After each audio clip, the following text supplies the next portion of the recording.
Dear student, मैं हूँ राम। मैं आपका स्वागत करता हूँ अपनी इस ऑडियो प्रोग्राम में।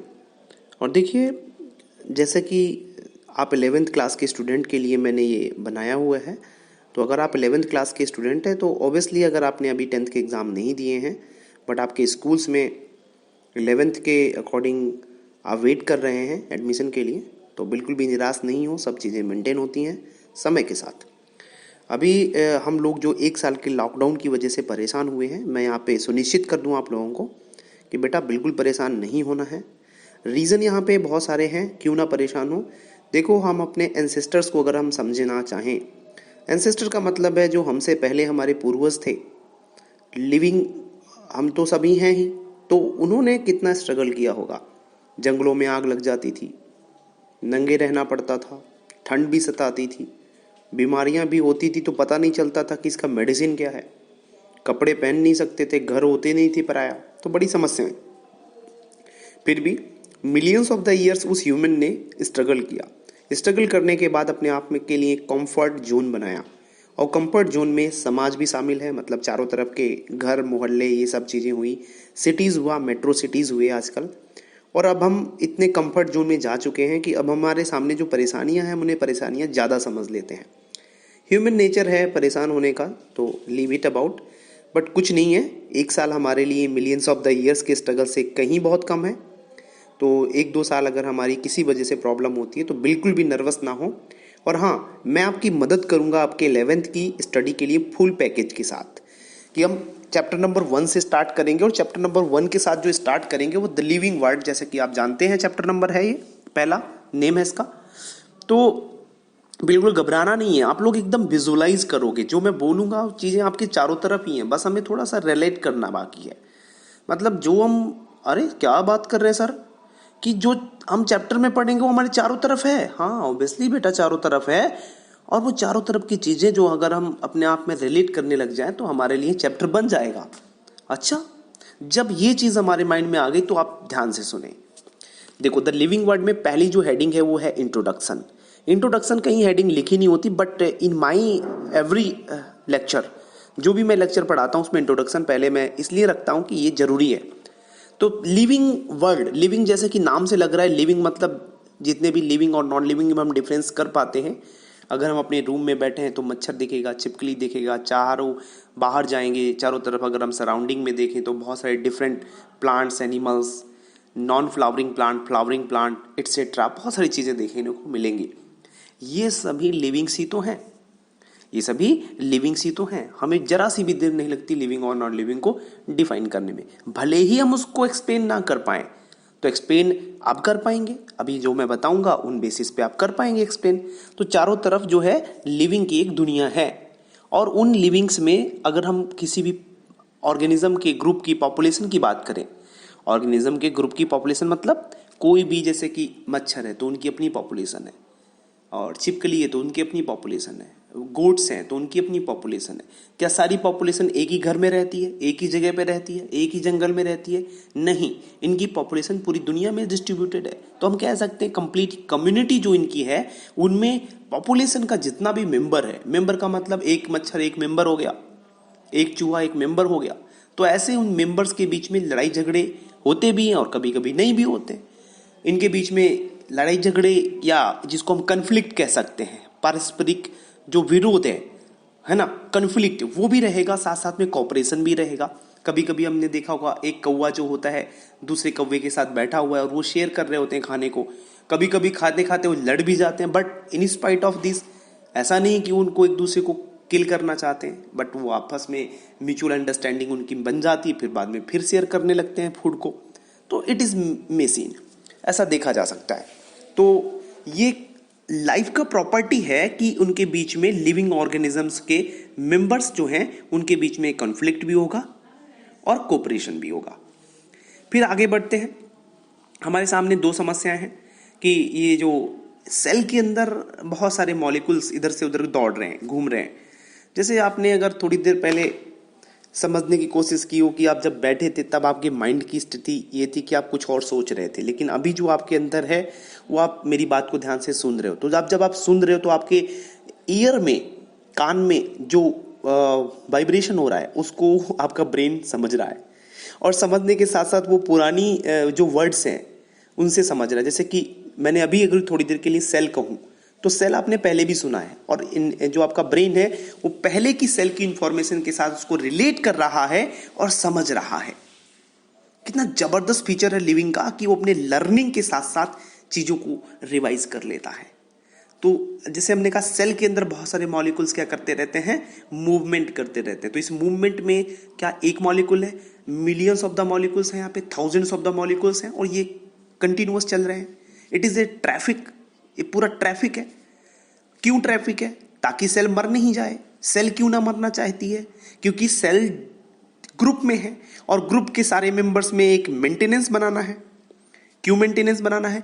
ग्रुप का कोई मेंबर कहीं पे डैमेज होगा तो उस जगह पे जाके या उस जगह की आसपास की सेल्स डिवाइड करके उसकी कमी में जो भी पोटेंशियल उस टिश्यू का होगा वो कम हुआ, मतलब टिश्यू की कुछ सेल्स मर गई तो वहां पे वो बाकी सेल्स डिवाइड करके उस टिश्यू को रिपेयर कर लेंगी।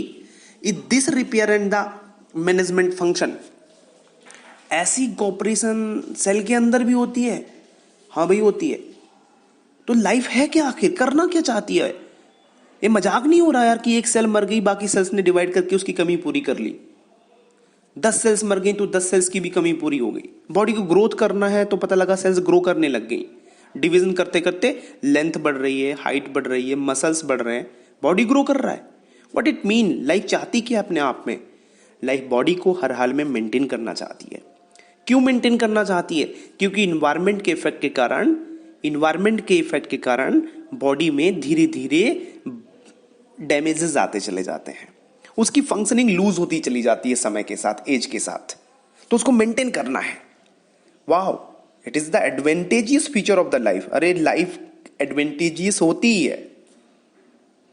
लाइफ नहीं होती तो हम लोग कभी भी समझ नहीं पाते खुद के बारे में और चारों तरफ क्या हो रहा है उसके बारे में। तो लाइफ इज वेरी एडवांटेजियस, और ये लाइफ है, यही अर्थ की सबसे बड़ी एडवांटेज है, वरना हमारा एग्जिस्टेंस भी नहीं होता। तो लाइफ को समझना चाहते हैं अब हम कि भाई हम बिना लाइफ को समझे आगे नहीं बढ़ सकते। तो let us understand what is life. Life को समझने के लिए हमें इनके कैरेक्टरिस्टिक्स की बात करनी पड़ेगी। जैसे हमने वहां कहा ग्रोथ, तो ग्रोथ जो है लिविंग का एक कैरेक्टरिस्टिक है। हम लोग इसको डिटेल में बाद में पढ़ेंगे, पहले एक टाइम जान लेते हैं कि लिविंग कैरेक्टरिस्टिक्स हैं कितने। तो ग्रोथ है, रिप्रोडक्शन है, इन्वायरमेंट के प्रति सेंसिटिविटी है, मतलब इन्वायरमेंट में कोई भी चीज अगर टेम्परेचर ज्यादा होगा तो पसीना आपकी बॉडी से निकलना शुरू हो जाएगा। क्या मैकेनिज्म है, हम आगे ह्यूमन फिजियोलॉजी में कवर करेंगे। हम देखते हैं कि सूटेबल रिस्पॉन्स भी करता है। जैसे कि धूप है तो आप छाया में चले जाते हो, बारिश है, तपन है तो आप उसके रिस्पॉन्स में सूटेबल जगह पे चले जाते हो। किसी एनिमल को देखो तो वो ज्यादातर झाड़ियों में छुप जाता है, बचना चाहता है, या फिर कोई फ्लाइंग एनिमल है तो पेड़ पर जाके बैठ जाता है। इट्सेट्रा इट्सेट्रा रिस्पॉन्सेज देखने को मिलते हैं लिविंग ऑर्गेनिजम्स के। तो हम कह सकते हैं growth, reproduction, sensitivity to the environment, suitable response, metabolisms, self replicate and self organise, interact and emergence. इन चीजों को हम मतलब डिटेल में डिस्कस करेंगे। तो ये इतने फीचर्स लिविंग ऑर्गेनिजम्स के हैं। ग्रोथ मतलब बढ़ना, रिप्रोडक्शन मतलब रिप्रोडक्शन करके अपने ही प्रकार के दूसरे ऑर्गेनिज्म को पैदा करना, इन्वायरमेंट में कुछ हो रहा है उसके अगेंस्ट हमें सेंसिटिविटी होती है, हम सेंस कर लेते हैं, बाकी के लिविंग ऑर्गेनिज्म भी सेंस कर लेते हैं और उसके अगेंस्ट वो उसको रिस्पॉन्स भी कर पाते हैं। इसके बाद में मेटाबॉलिज्म मतलब सेल के अंदर होने वाली बायोकेमिकल रिएक्शंस, जिसमें एनाबॉलिज्म और कैटाबॉलिज्म इन जनरल शामिल होता है, मेटाबॉलिज्म्स होती हैं। ये सारी जरूरी है मेटाबॉलिज्म्स, क्योंकि वो मेंटेनेंस के काम में सेल को या टिश्यू को मेंटेन करती हैं। सेल्फ ऑर्गेनाइज करने का मतलब है कि एक सेल धीरे धीरे मल्टी सेलर होती है और बाकी के ऑर्गन्स टिश्यू बना लेती है, बॉडी बना लेती है और उस बॉडी से अपने फंक्शनल काम करा लेती है। आगे बढ़ेंगे तो सेल्फ ऑर्गेनाइज के बाद सेल्फ रेप्लिकेट मतलब अपना नंबर बढ़ाना, इंटरैक्ट का मतलब है एक लिविंग ऑर्गेनिज्म दूसरे किसी लिविंग ऑर्गेनिज्म के साथ कोई ना कोई इंटरैक्शन बनाता है। इंटरैक्शन मतलब एक काफी हद तक कॉपरेशन जैसी चीजें हैं। मतलब आपने देखा होगा कि लेग्यूम प्लांट होता है जिसमें पल्सेस होती हैं, दालें होती हैं, उनकी जड़ों में राइजोबियम बैक्टीरिया रहता है। It is a symbiotic association. Algae जो है वो फंजाई के साथ रहने लग जाती है और लाइकेन बना लेती है। ऐसे ही हम इनके इंटरैक्शन की बातें समझेंगे। आगे फिर है कि एक ऐसा बेनिफिशियल इंटरेक्शन हमेशा होता नहीं है। कई बार ऐसा होता कि शेर जो था वो हिरन को खा गया, ये भी इंटरेक्शन है। ये इंटरेक्शन है कि प्रे एंड प्रेडेटर का, कि प्रेडेटर मतलब शिकारी ने शिकार को खा लिया, ये इंटरेक्शन है। फिर हम देखते हैं इमरजेंस। इमरजेंस का मतलब है आज हमारे पास कोई चैलेंजेस है, बॉडी के चारों तरफ इन्वायरमेंट में कोई चैलेंज है, तो उसके अगेंस्ट जो है बॉडी कोई ना कोई रिस्पॉन्स करेगी, कोई ना कोई एडॉप्टेशन लेके आएगी, किसी करेक्टर को डेवलप करेगी या किसी करेक्टर को मॉडिफाई करेगी, and this is called emergence. जैसे पहले जो रेप्टिलियन होते थे वो उड़ नहीं सकते थे और इस कारण से उन्हें हम रेप्टिलियन कहते थे, तो वो जमीन पे रेंग के क्रॉलिंग करके चलते। लेकिन उन्हीं से आगे हम देखते हैं कि अवेश, अवेश का मतलब है बर्ड्स। बर्ड्स जो है वो रेप्टिलिया से ही डेवलप हुई हैं। मतलब जो रेप्टिलियन बहुत तेज भागते थे उनमें धीरे धीरे फेदर का डेवलपमेंट हो गया और फेदर के डेवलपमेंट के कारण वो फ्लाइंग एनिमल्स बन गए जिन्हें आज हम बर्ड्स देखते हैं। तो देयर इज ए मतलब ग्रेट चेंज, इमरजेंस यहां पर देखने को मिल रहा है कि एक रेप्टिलियन ग्रुप के ऑर्गेनिज्म कैसे आगे बर्ड्स में कन्वर्ट हो गए। ठीक है, तो इन डिटेल हम देखेंगे बेटा कि यहां पर ग्रोथ जो है वो नंबर में भी हो सकती है। जैसे अगर हम बात करें, एक बीकर में हमने 10 अमीबा डाले और 10 अमीबा धीरे धीरे 100 अमीबा में कन्वर्ट हो गए, तो नंबर तो बढ़ रहा है ना इनका। तो this is cell division. Growth किससे हो रही है? सेल डिवीजन से हो रही है। उनका नंबर बढ़ रहा है और नंबर के साथ साथ उसके मास में भी ग्रोथ होगा। जैसे मान लें एक मल्टीसेलर स्पॉन्ज था और मल्टीसेलर स्पॉन्ज को हमने सुटेबल इन्वायरमेंट दे दिया, एक्वेरियम में रख दिया, उसको एक्वेरियम में ग्रो करेगा, ग्रो करके वो दूसरा स्पॉन्ज बना सकता है या अपनी ही बॉडी का साइज बढ़ा सकता है। तो इससे हमें मास इंक्रीज देखने को मिलता है। तो growth is actually increase in number and mass. Number और मास में दोनों में इंक्रीज करना ग्रोथ का ट्विन कैरेक्टरिस्टिक फीचर है। ट्विन मतलब जुड़वा। जब भी ग्रोथ होगी तो नंबर में भी बढ़ी होगी और वो मास में भी बढ़ी होगी, और बिकॉज ऑफ सेल डिवीजन। ये ग्रोथ का सबसे इंपॉर्टेंट फीचर है। नीट के एग्जामिनेशन में अगर पूछा जाएगा तो मोस्टली चांसेस होते हैं गलत होने के। फिर आगे पढ़ते हैं कि एनिमल में अगर हम ग्रोथ देखेंगे तो कुछ एज तक होती है, जबकि प्लांट्स में कंटिन्यूअस होती रहती है। कंटिन्यूअस सभी पार्ट में नहीं होती, लेकिन हाँ उन पार्ट्स में होती है जो सॉफ्टर होते हैं या जिन्हें हम मेरिस्टेमेटिक कहते हैं। You may have completed meristematic tissue in 9th class. Plant tissue में हमने कवर किया रहता है।